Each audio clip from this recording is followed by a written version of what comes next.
Gelar 23 nomor pertandingan mulai dari pemula, junior hingga veteran.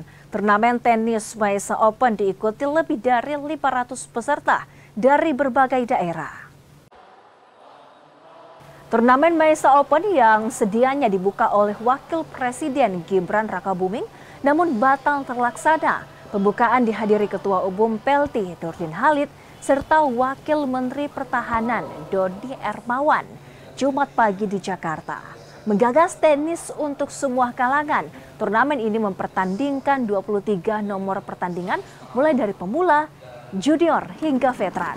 Lebih dari 500 peserta yang hadir pun datang dari berbagai daerah. Tidak hanya dari Jabodetabek tapi juga Sulawesi dan Papua. Dari turnamen yang dihelat 29 hingga 31 Agustus, diharapkan bibit petenis nasional bisa bermunculan.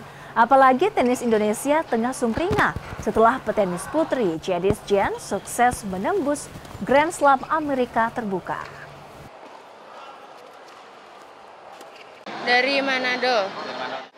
Saya senang itu turnamen ini karena untuk mencari pengalaman.